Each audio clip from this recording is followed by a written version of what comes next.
Hello, hello! Alors ici, on va continuer les modifiers avec le modifier Subdivision Surface qui va nous permettre de lisser notre objet en rajoutant des polygones, et avec le modifieur Decimate qui fera l'inverse, qui va nous permettre en fait de pouvoir enlever des polygones quand on en a trop. Alors vous verrez que c'est pas forcément parfait en fonction de l'objet que vous aurez, mais ça peut rendre service, et vous verrez qu'on peut aussi l'utiliser à des fins plus de modélisation pour avoir des objets un petit peu particuliers low poly. Donc ici, on va commencer tout de suite avec le modifieur Subdivision Surface. Donc je vous rappelle, le modifieur ici dans la petite clé que vous avez ici. Je viens rajouter ce modifieur, donc là on va le faire sur un cube, hein. Commencer ici simple. Et vous avez ça dans Generate Subdivision Surface. Voilà, je clique là-dessus, et voilà ce que ça va me faire. Donc là vous voyez que j'ai un niveau de subdivision qui a été créé sur mon objet, ce qui veut dire que mon cube a été lissé. Donc ça, c'est le fonctionnement par défaut que vous aurez avec le modifieur Subdivision Surface. Mais on va avoir des paramètres qu'on va pouvoir régler sur ce modifieur. Alors vous allez voir que c'est pas forcément le modifieur le plus compliqué, hein. Il a des paramètres, mais la plupart du temps, vous n'aurez pas forcément besoin d'y toucher. Donc ici, le premier paramètre que l'on a, c'est le choix de l'algorithme qu'on veut utiliser. Donc vous avez le choix entre Catmull-Clark ou Simple. Catmull-Clark, c'est tout simplement l'algorithme qui va opérer un lissage une fois qu'il aura subdivisé votre objet. Alors quand je dis subdiviser, je vais peut-être préciser que ce qui se passe, c'est que chaque polygone que vous avez va être divisé en 4, et à chaque fois que vous allez rajouter un niveau de subdivision, ça sera à nouveau subdivisé en 4. Donc ça peut vite monter au niveau des polygones, il faut quand même faire attention par rapport à ça. Donc le Catmull-Clark va lisser votre objet en plus de le subdiviser. Si au contraire vous mettez Simple, là ici je vais passer peut-être en mode wireframe, pour que vous puissiez voir ça. Voilà. Vous voyez qu'en mode simple, j'ai les subdivisions, mais j'ai pas le lissage. Donc il a juste subdivisé l'objet ici. Donc la plupart du temps, je pense que vous resterez en 4000 Clark. Le but c'est quand même de lisser votre objet, mais on a de temps en temps besoin d'avoir ceci, d'avoir un mode simple. Sachez que ce mode simple, c'est un peu l'équivalent de si vous étiez en mode edit et que vous faisiez clic droit subdivide. Ça aura exactement le même résultat. Ensuite, ce qu'on a comme paramètre, c'est le level viewport et le niveau de subdivision pour le viewport et pour le rendu. Donc pourquoi on en a deux? Tout simplement parce que vous pourriez avoir besoin d'avoir un niveau de subdivision dans le viewport qui n'est pas trop élevé pour pouvoir manipuler votre scène sans que ça rame, alors qu'au niveau du rendu, vous allez peut-être vouloir pousser un peu plus le niveau de subdivision pour vraiment avoir des objets parfaitement lisses. Vous remarquez aussi que ça ne va pas avoir d'impact sur le shading. Donc, vous vous rappelez qu'ici on avait vu le shade smooth et le shade flat. Vous voyez que même si je subdivise mon objet beaucoup, je vais garder le côté flat si je ne change pas le shading. Donc il ne faut pas oublier de cumuler les deux. Donc c'est vraiment deux choses qui n'ont rien à voir. Ici je rajoute des points avec ce modifiant là. Si je veux un rendu qui paraît lisse, je ne dois pas oublier aussi de le mettre en shade smooth. Là je vais avoir quelque chose de beaucoup plus lisse. Donc voilà, donc on a les niveaux qu'on va pouvoir monter ici. Donc là, vous voyez que dans le viewport, ça se fait, je le vois directement. Si je monte les niveaux de rendu, là vous ne les verrez pas forcément, je ne suis pas en train de faire un rendu. Mais si je faisais un rendu, il va me subdiviser mon objet au niveau que j'ai donné ici. Donc voilà, il n'y a rien de plus à voir par rapport à ça. Je vais vous donner quand même des raccourcis qu'on peut utiliser pour le level viewport. Si vous voulez rapidement mettre un modifieur de subdivision sur votre objet, donc là ici je l'ai enlevé, je l'ai effacé. Si vous faites CTRL 1, 2 ou 3, donc CTRL 1, CTRL 2, CTRL 3, vous allez pouvoir, comme ça, automatiquement venir mettre une subdivision de surface sur votre objet, avec le niveau correspondant, hein. Donc là si j'ai fait CTRL 3, il vient bien me mettre ici 3 subdivisions. Si je dis pas de bêtises, je crois que ça s'arrête à 5. Oui, voilà. Donc CTRL 6 ne fonctionnera pas. Donc ça s'arrête à CTRL 5. Déjà, CTRL 5, c'est pas mal. Et au niveau des subdivisions, là, c'est pareil, c'est bloqué. Au bout d'un moment, vous avez 6 subdivisions maximum. Rien ne vous empêcherait de remettre un autre modifieur de subdivision en dessous. Je crois que même si je le tape... Ah, si je le tape à la main, on peut aller plus loin. Donc ici, vous pouvez, même si avec les flèches, ça bloque, vous pouvez ici venir directement taper un chiffre à la main, il va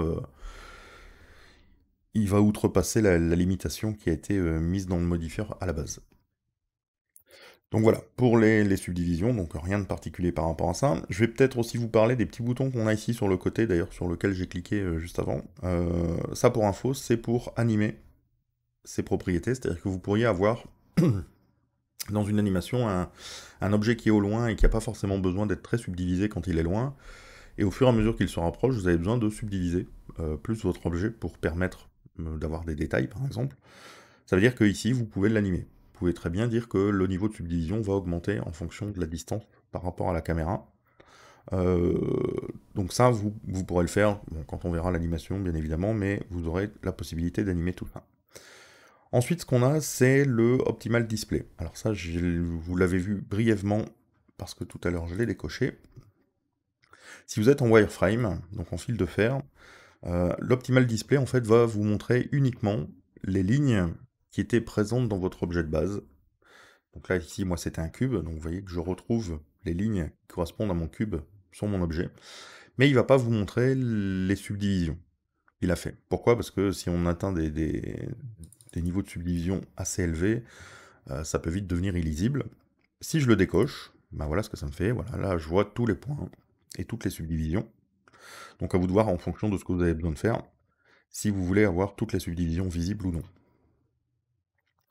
Ici, je vais redescendre un petit peu ça. Ensuite, on a le Advanced. Alors le Advanced, on va voir la qualité qui va essayer de rendre plus précis les subdivisions, mais donc, je crois que les bits, voilà, c'est 6, ça va de 1 à 6. C'est vraiment minime. Les changements sont vraiment minimes. Il faudrait vraiment être en train de subdiviser quelque chose et d'avoir la caméra qui est très très près de l'objet pour voir une différence. Honnêtement, c'est pas forcément le truc le plus urgent à modifier. Ensuite, vous avez le UV Smooth. Donc ça, c'est encore une fois les UV, c'est ce qu'on verra dans les vidéos suivantes pour les textures. C'est ce qui va nous permettre d'appliquer des textures sur les objets. On peut lui demander à ce qu'il lisse également les UV. Donc il va essayer aussi de lisser les UV pour les textures. Mais il va garder les coins de nos objets, en fait les bords. Il va essayer de les garder pour ne pas les lisser. Donc ça évite que si vous aviez des textures qui avaient été placées précisément par rapport à un objet en low poly, quand vous allez faire les subdivisions, vous n'allez pas avoir des bugs sur les bords de votre objet. Sinon, on a la possibilité de demander Sharp, et à ce moment-là, il ne va pas faire de subdivision du tout. Enfin, il va subdiviser les UV, forcément, vu que ça correspond au polygone, mais il ne va pas essayer de les lisser. Donc, à vous de voir, en fonction de la manière dont vous avez traité vos textures, si vous avez besoin de le faire ou pas. Donc ici, je reviens sur le smooth. Ici, vous pouvez demander à utiliser les creases. Donc là, c'est ce qu'on va voir principalement ici. Alors, je vais passer vite fait sur le Use Custom Normal. Les Custom Normal, c'est si vous avez modifié à la main les normales de votre objet. Alors, je ne parle pas ici du Shade Smooth ou du Shade Flat. Hein. C'est si vraiment vous avez fait des modifications précises des normales à la main, vous les avez tournées, ou vous les avez copiées d'un objet sur un autre, ou voilà, ce genre de choses-là. Là, vous pouvez demander à ce qu'il garde ces custom normales et qu'il essaye de faire une interpolation entre les normales déjà existantes. Bon, moi ici, je vais le laisser décocher, j'en ai pas besoin. Donc on va revenir ici sur le Use Creases. Dans votre objet, là vous voyez que pour l'instant, j'ai un cube qui me fait une sphère parfaite. C'est-à-dire que si je subdivise ça et que je le lisse, ça va me donner une boule. Mais vous verrez qu'au fur et à mesure, quand vous allez modéliser en utilisant les subdivisions, vous allez parfois avoir besoin d'attirer vos subdivisions vers des edges particuliers. Alors, ça paraît un peu bizarre dit comme ça, mais je vais vous montrer directement ce que ça va faire. Ici, je vais sélectionner par exemple ces edges-là. Et je vais déplier le menu N ici. Vous avez, dans ce menu, un slider, donc là en dessous de ce qu'on avait déjà vu pour le bevel, on a ici un min crease. Donc ça, c'est ce qui va nous permettre de rajouter ce qu'on appelle des creases, donc on va dire des arêtes sur notre objet. Alors vous voyez que c'est un slide qui va aller de 0 à 1. Alors soit je peux le faire ici, soit j'ai aussi un raccourci qui est Shift E, qui va faire la même chose, hein, qui va juste modifier cette valeur-là sans avoir besoin d'aller dans le panneau latéral. Et vous voyez que si je me déplace, vous voyez ce que ça fait en fonction de ce que je vais avoir. Mon objet va être attiré vers les edges sur lesquels j'ai mis un crease. Donc si je le mets à 1, je l'attire à 100%, je vais peut-être remettre en mode solide. Et voilà ce que ça va me donner. Alors je vais augmenter aussi un petit peu les subdivisions pour avoir quelque chose de plus propre. Et voilà ce que ça donne. Donc vous voyez tout de suite la différence entre si c'est à 0 ou 1. Vous voyez que je viens attirer mon objet sur les edges sélectionnés. Si j'en avais sélectionné qu'un, ben voilà ce que ça fait. Vous voyez que je viens attirer uniquement sur ce edge-là. Si j'en avais sélectionné, si je prends celui-là et que je fais la même chose, je vais avoir ceci. Alors vous remarquez tout de suite que j'ai un petit bug à certains endroits. Donc là ici, j'ai mes deux edges qui sont à 1 en crise. Je vais les mettre tous les deux à 1 en crise. Vous voyez que j'ai ce petit bug qui est ici, qui vient en fait du fait que j'ai un polygone en étoile. Alors les crises, c'est pas très compliqué à utiliser. Honnêtement, vous allez voir que vous allez vite vous y faire. Ce qui va être compliqué, c'est de savoir les gérer pour ne pas avoir de bugs visuels dans votre objet. Et ça ne va pas se faire avec le modifieur, ça va se faire avec votre topologie. C'est-à-dire que ce qui va déterminer si votre subdivision va être correcte visuellement ou non, c'est de savoir si vous avez bien placé votre topologie, donc la manière dont vos polygones sont organisés sur votre objet. Là, ce qui se passe, c'est que mon cube, j'ai un point, donc le point qui est ici, qui se retrouve avec 3 polygones qui lui sont liés. Ça donne quelque chose que l'algorithme de subdivision a du mal à gérer. Donc ici, je vais vous faire peut-être à côté des petits exemples par rapport à ce qu'il faut et ce qu'il ne faut pas faire. Donc là, malheureusement, sur un cube, on n'aurait pas trop le choix. Forcément, dans votre modèle, il y a des endroits où vous aurez ce genre de problème-là. Malheureusement, il faut faire avec. Il faut essayer de les mettre à des endroits où ça ne sera pas trop visible et où ça ne posera pas trop de problèmes. Et plus vous allez subdiviser, moins le problème aura lieu. C'est-à-dire que ici, forcément, je pars d'un cube pour faire une forme qui est quand même très complexe. Si je subdivisais encore plus, ici je mets 8, vous voyez que le problème finit par disparaître parce que... alors, je vais enlever ça pour qu'on voit mieux. Voilà. Le problème ici, vous voyez qu'il devient vraiment minime et au niveau du rendu, il y a peu de chances que ça se voit. Donc voilà, il y a quand même moyen de passer outre sans trop de problèmes. Donc voilà, au niveau des crises, au final, il n'y a pas grand-chose de plus à en voir au niveau technique sur le modifieur. C'est aussi simple que ça, il suffit de les mettre ou non. Là où maintenant ça va être compliqué, c'est de comprendre comment fonctionne la logique des subdivisions et comment votre objet doit être modélisé pour que ça fonctionne. Donc je vais essayer de vous montrer des petits exemples ici. Déjà ici, vous voyez que j'ai un cube qui me donne une sphère. Si ce cube-là avait été subdivisé, si ici par exemple je viens faire un CTRL R ici, vous voyez que rien que d'ajouter cette ligne-là, ça m'a changé la forme et je me retrouve plus maintenant avec une sorte de capsule.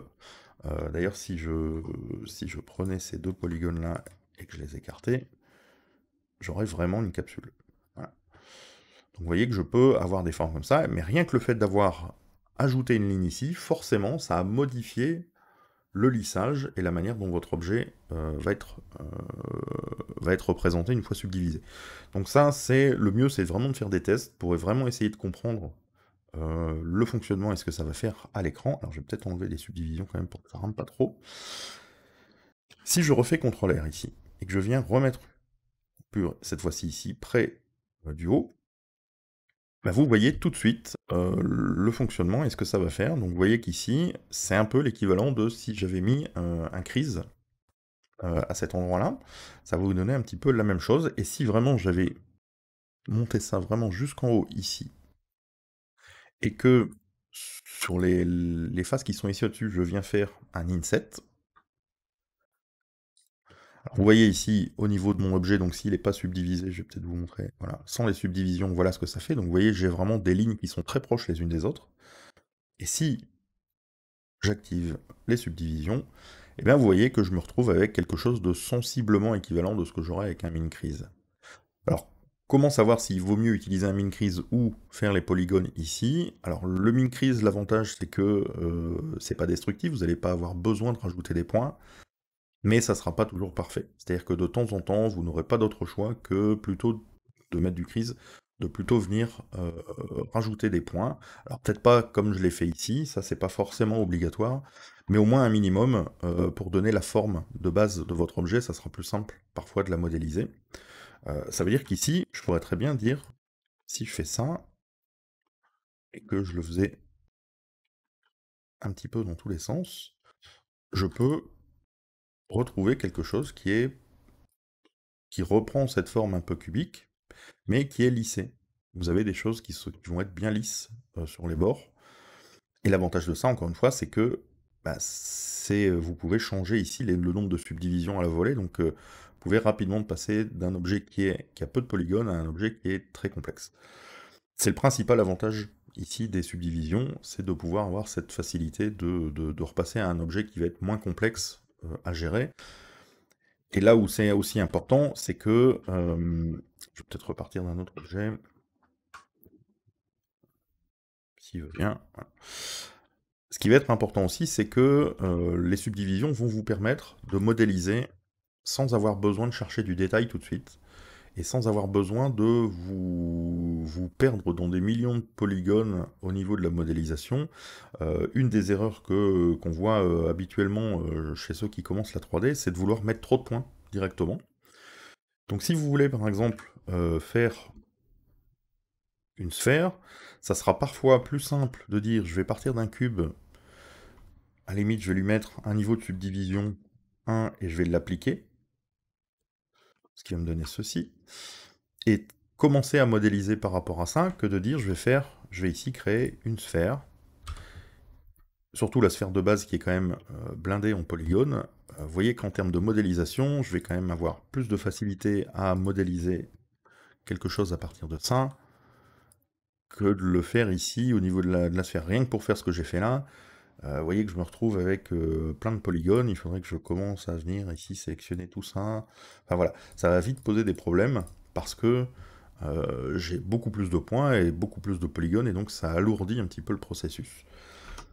Si maintenant je remets un subdivision là-dessus, bah, vous voyez que je peux facilement après avoir quelque chose de lisse là-dessus, et je pourrais très bien dire je vais prendre ici cette ligne-là. Alors ne me demandez pas ce que je suis en train de modéliser, j'en ai aucune idée. Mais voilà, donc vous pouvez ici après facilement venir prendre certains éléments et puis rajouter des crises si vous voulez ajouter des subdivisions. Si vous voulez ajouter des bords un peu plus durs, pardon. Donc voilà, ça c'est vraiment la manière de travailler, il vaut mieux partir de quelque chose de très simple et subdiviser uniquement quand on en a besoin et rajouter des points uniquement là où on en a besoin et pas commencer à venir faire un objet qui est super complexe. Donc voilà, au niveau des subdivisions, moi ce que je vous conseille surtout, c'est de tester. C'est-à-dire de tester plein de choses avec les crises pour voir un peu ce que ça ferait, ce que ça peut donner si on rajoute des crises à certains endroits. Vous voyez qu'ici je peux avoir un cylindre par exemple à partir d'un cube. Voilà, ça va me donner des choses comme ça qui sont assez faciles à mettre en place et qui seraient très faciles au niveau de la modélisation à faire. Je peux peut-être vous donner un exemple. Alors, je vais effacer les crises. Imaginons que j'ai ceci.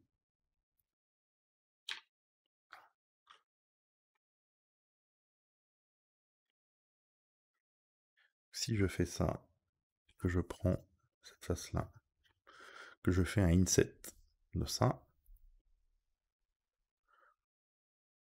je fais un extrude, voilà ce que j'ai, je refais un extrude et je le tourne,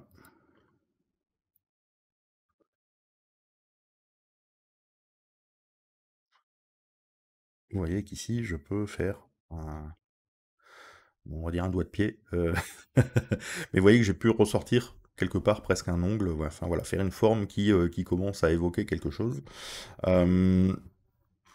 Ça serait pas forcément la manière de faire la plus simple, mais en tout cas, voilà, ça vous donne des possibilités par rapport à ça, et vous voyez que je peux avoir des formes qui, au final, seront complexes, sans avoir besoin de modéliser des choses compliquées. Parce que là, au final, vous voyez que mon objet peut difficilement faire plus simple que ça. Donc bien sûr, il faudrait aller plus loin, et encore une fois, rien ne m'empêcherait de dire, je vais le subdiviser une fois et l'appliquer. pour pouvoir après remettre des subdivisions là-dessus, et venir modifier mes points pour affiner un petit peu ça, et voilà, commencer à modéliser quelque chose de plus complexe. Alors, peut-être que je me mette en Alt Z, voilà, pour bouger tous les points en même temps, sinon ça ne va pas le faire.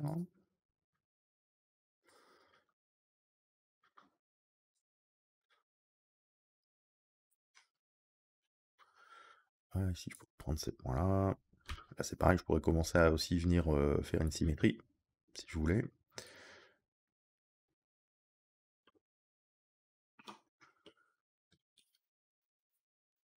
Donc voilà, je pense que vous avez un petit peu compris le concept des subdivisions. C'est beaucoup d'entraînement en fait, hein, donc là, faut vraiment en faire pour comprendre le fonctionnement et ce que vous allez pouvoir en retirer. Euh, c'est vraiment toute une question d'habitude pour après savoir comment gérer ça. Mais en tout cas, c'est assez pratique et ça fonctionne assez bien. Donc ici, ça, c'est vraiment limité pour ce qu'on va appeler les objets high poly, donc les subdivisions, à part si, comme j'ai fait tout à l'heure, le but c'est juste de mettre une subdivision pour avoir quelque chose quand même d'un petit peu plus construit et de l'appliquer, mais dès que vous allez arriver dans des choses comme ça qui sont très subdivisées, là on quitte le low poly, hein. C'est-à-dire que ici, si je regarde ici mes statistiques, juste pour un doigt de pied ou un doigt, je vais me retrouver avec 3000 triangles. On est loin du low poly. Donc voilà, faire aussi attention que les subdivisions, ça sera vraiment limité au high poly. Alors ce que je vais faire maintenant, c'est que je vais utiliser ce truc-là pour vous montrer la suite, tant qu'à faire. Je vais appliquer ici mes subdivisions, et je vais vous montrer le modifieur suivant, donc le modifieur Decimate. Le modifieur Decimate, c'est, contrairement à la subdivision, on va faire tout le contraire. On va essayer de réduire le nombre de polygones dans notre objet. Pour réduire ces polygones, donc là le modifieur Decimate a quand même un peu plus de paramètres. On va essayer de voir ça. On a déjà plusieurs modes. Donc je vais commencer par le mode Unsubdivide, qui est le plus simple par rapport à ce qu'on est en train de faire ici. En gros, ça va enlever des subdivisions à un objet qui aurait été subdivisé avec le subdivision surface. Donc vous voyez que pour l'instant, j'ai des itérations qui sont à 0. Si je monte ça, à chaque fois que vous allez monter de 2, donc ça doit être pair, si vous faites des trucs impairs, ça va vous donner des résultats comme ça un peu bizarres. À chaque fois que vous allez monter les itérations de 2, ça va enlever l'équivalent d'un niveau de subdivision du modifieur subsurf. Donc ici, si je mets 4, je retrouve quelque chose de très simple. Si je mets 6, je retrouve mon objet que j'avais au tout départ.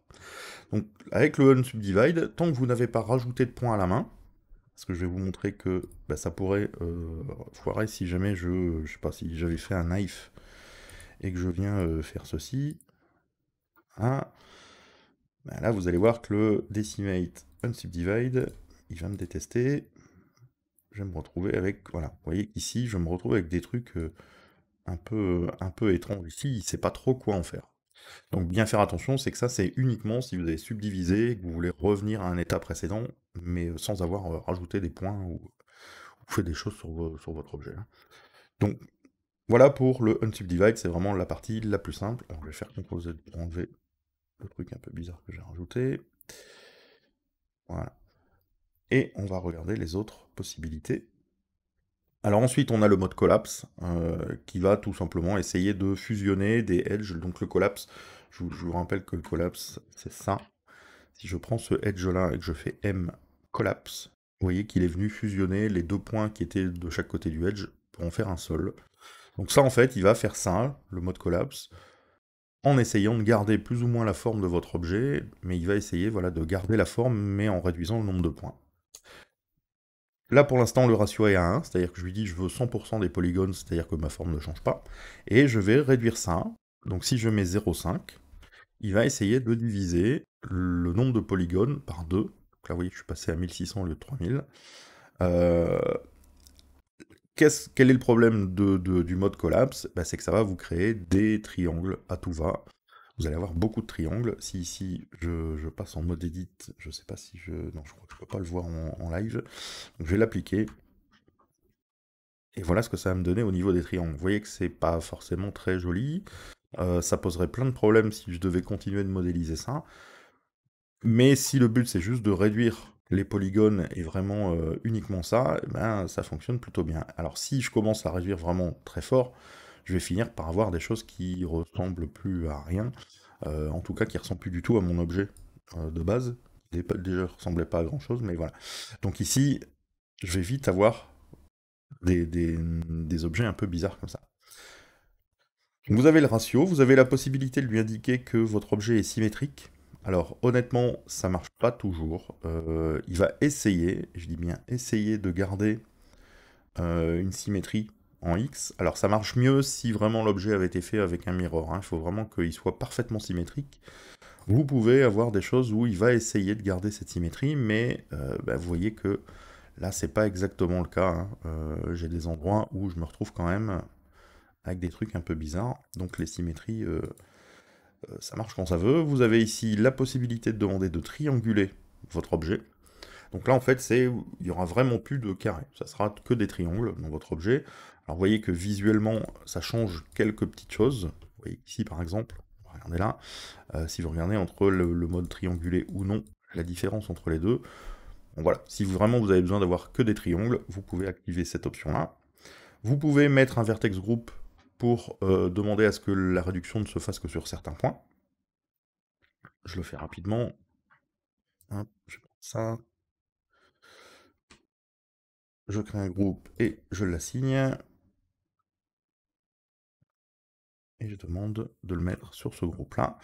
Alors là, par contre, il faut que je monte un petit peu, mais vous voyez, voilà, je peux demander de réduire que à partir d'un certain endroit de mon objet. Donc ça, il le fera avec les vertex groups. C'est un peu le même système que ce qu'on avait vu précédemment pour le modifier bevel, par exemple. Donc vous avez ici, ou pour le Solidify, vous avez ici le factor qui peut vous dire s'il doit utiliser à 100% ou non le groupe. Et ici en bas, la dernière info que vous avez, c'est le nombre de polygones actuels. Donc là, attention que c'est pas le nombre de triangles, c'est le nombre de faces. Donc ça changera s'il y a un endroit où vous avez des triangles, si je fais CTRL-T sur ce truc-là. Donc vous voyez qu'ici j'ai le nombre de faces qui a augmenté, mon nombre de triangles par contre lui est resté fixe. Donc voilà, c'est vraiment le nombre de faces. Si vous avez un polygone avec 750 points autour, bah pour lui ça sera une face, mais ça sera beaucoup de triangles. Donc moi ici je vous conseille de, plutôt que de regarder le face count, de plutôt regarder le nombre de triangles, c'est souvent plus évocateur de la complexité de votre objet. Voilà, donc ici pour le Decimate, c'est à peu près tout. On a ici un dernier mode qui est le mode planar. Alors, je vous le montre quand même si on l'utilise quand même assez rarement, mais il va vous donner de temps en temps des résultats différents, où vous allez pouvoir demander à décimer votre objet par rapport à l'angle des polygones. Donc ici, tous les polygones dont les angles, donc si vous avez deux polygones et que l'angle ici, il est, donc là j'ai mis 10 degrés, s'il est inférieur à 10 degrés, il va le transformer pour avoir un seul polygone. À cet endroit-là, s'il est supérieur, il va le garder. Donc vous pouvez comme ça jouer avec l'angle pour essayer de limiter votre objet, mais ben, je ne sais pas si vous le voyez, ça va avoir tendance parfois à faire, je vais l'appliquer, comme ça vous allez voir vraiment ce que ça donne. Vous voyez un petit peu les trucs bizarres que ça peut faire. Donc c'est pas forcément le mode que j'utilise le plus souvent, je vais vous avouer. Vous pouvez aussi demander à ce que il garde dans les subdivisions certaines choses telles quelles. Donc par exemple, s'il y a un changement de normal, si je prenais, ben voilà, allons-y pour ça. Si ici je fais un flip de ces normales-là, normalement, il va essayer de garder cette ligne-là pour qu'elle soit pas trop changée. Je sais pas si je l'ai appliqué là. Ouais, voilà. Je fais, ah bah j'ai pas besoin de l'appliquer, vous allez le voir ici. Donc ici, vous voyez que j'ai la ligne. Il a essayé de me garder la ligne des normales. Si vous avez des matériaux, il va pouvoir essayer de garder les limitations des matériaux. Pareil pour les Sims, les Sharp, les UE. Voilà. Donc vous pouvez comme ça empêcher la décimation de se faire à des endroits où ça serait pas forcément une bonne idée. Et vous pouvez faire tout simplement All Boundaries, donc là il va le faire partout. Alors ici je ne sais pas ce qu'il a trouvé à cet endroit-là qui fait ces bugs-là, mais il y a sûrement quelque chose ici qui pose problème. Donc voilà, le mode planar, honnêtement, vous pouvez l'utiliser, mais vérifiez bien que le résultat correspond à vos attentes. Alors maintenant ce que je vais faire, c'est vous montrer comment on peut utiliser ça pour faire quand même des choses qui sont utiles. Donc le Decimate, vous allez par exemple l'utiliser si vous avez fait de la sculpture et que vous avez un objet qui est vraiment très très complexe et que vous devez l'exporter pour faire un bake, c'est une possibilité d'essayer de le réduire légèrement euh, pour avoir un fichier qui va être plus léger et qui sera plus facile à utiliser pour l'autre logiciel, par exemple Substance Painter. Même si visuellement vous risquez d'avoir des petits bugs de temps en temps visuels si vous avez décimé votre objet un peu trop. Donc ça c'est la première utilisation, mais on peut aussi l'utiliser pour ceci. Je vais créer un cube. Donc je l'avais montré dans une autre, je l'avais fait vite fait dans une autre vidéo pour vous montrer un exemple. Imaginons que ici je vienne faire un cube où je mets une subdivision surface.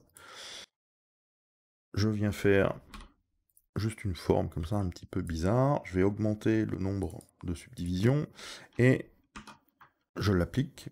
J'applique ces subdivisions. Et là ici en mode déplacement proportionnel, donc là j'ai activé avec O les déplacements proportionnels, je viens faire voilà, des petits changements ici.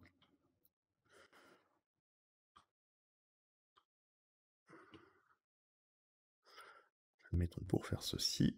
Voilà. Et ça, je vais lui mettre un Decimate, où je vais volontairement aller très très bas pour avoir ce genre de forme. Et ça vous permet par exemple ici de créer des rochers en low poly. Pour un jeu low poly par exemple, vous auriez besoin de faire des rochers très rapidement. Et bien c'est une solution. Ça, je peux très bien après le resélectionner et je vais en profiter pour vous montrer un autre raccourci. Là ici vous voyez que j'ai que des triangles quasiment. J'ai tellement été loin qu'il n'a pas été capable de garder des carrés. Si vous faites Alt-J, il va essayer de recréer, de fusionner certains triangles pour faire des carrés. Là, vous voyez que je me retrouve avec encore une autre forme. Rien ne m'empêcherait ici de, après, modifier un petit peu à la main mon objet pour retrouver quelque chose d'intéressant.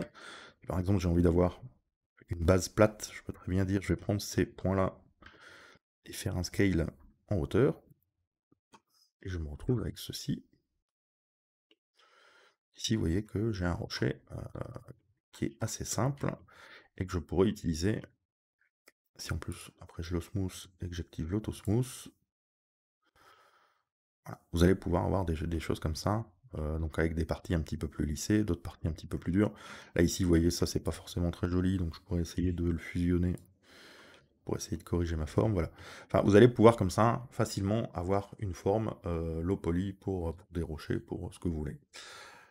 Ça, je pourrais aussi, là je parle de low poly, mais en fait, je pourrais aussi très bien, vous verrez par la suite, quand on fera du sculpt, donc ça sera dans les vidéos peut-être un peu plus évoluées, quand on fait du sculpt, on pourra demander à recalculer, je vais le faire un petit peu plus précis, on pourra demander à recalculer ça, et ici, je pourrais venir, alors je n'ai pas mon stylet sous la main, mais je pourrais venir ici, lisser, et retransformer ça, utiliser certaines brushes qui vont me permettre de retoucher ça pour essayer d'avoir un objet, on va dire high poly, basé sur ce low poly que je viens de créer. Donc vous avez comme ça la possibilité de aussi vous en servir quand même au niveau de la modélisation, ça peut avoir son utilité dans certains cas. Voilà, donc là on a fait le tour des subdivisions des Decimates, on a même été un petit peu plus loin que ce que vous ferez dans l'immédiat. Et donc on continuera la suite, ça sera surtout sur les textures, je pense là on va commencer à voir un peu les UV et la manière d'appliquer des textures sur vos objets, et forcément aussi un peu les matériaux. Donc voilà, on se retrouve dans les prochaines vidéos sur les textures.